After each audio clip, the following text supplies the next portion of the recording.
Hello बंधुरा अस्सलाम वालेकुम। पायल किचन 6 से स्वागत। आज के आमी एचड़ेर निरामिष तरकारी करब। तार जन्य एचड़टा केटे नेब। तार जन्य सरिषा तेल ले लिয়েছি हाथे।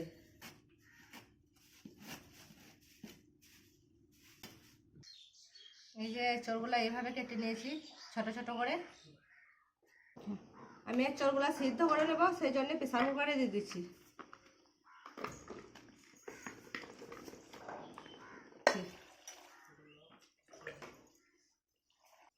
হলুদ দিচ্ছি 1 চামচ, লবণ দিচ্ছি 1 চামচ।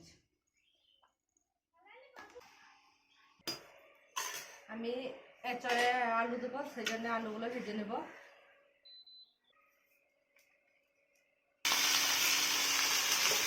সামান্য হলুদের গুঁড়ো দিয়ে দেবো, লবণ দিয়ে দিচ্ছি। আলুগুলো লাল করে ভেজে নেব। ভাজা হয়ে গেছে, এই যে লাল করে ভেজে নিয়েছি। এবার এগুলো তুলে নেব। সেদ্ধ করে নিয়েছি আমি, এবার এগুলো ভেজে নেব।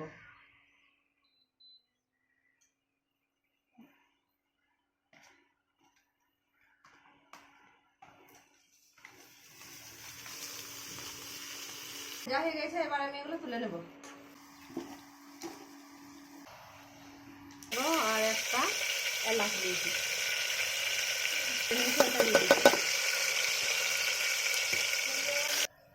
আমি আদা রসুন বাটা নিয়েছি, 1 চামচ জিরের গুঁড়ো, ধনের গুঁড়ো, 1 চামচ হলুদ, 1 চামচ লঙ্কার গুঁড়ো আর 1 চামচ লবণ মশলার জন্য নিয়েছি।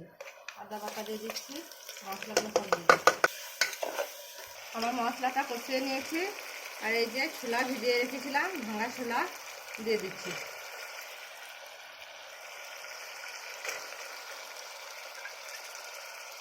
এটা মশলার সঙ্গে ভালোভাবে কষিয়ে নেব।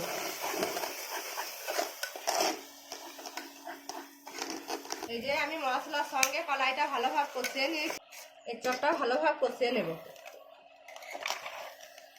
কষানো হয়ে গেছে, এর মধ্যে পানি দিয়ে দেবো। এরপর চিনি দিচ্ছি, 2টো সিটি দিয়ে দেবো, তাহলে হয়ে যাবে রান্না। এই যে আমার এচড়ের রান্নাটা হয়ে গেছে।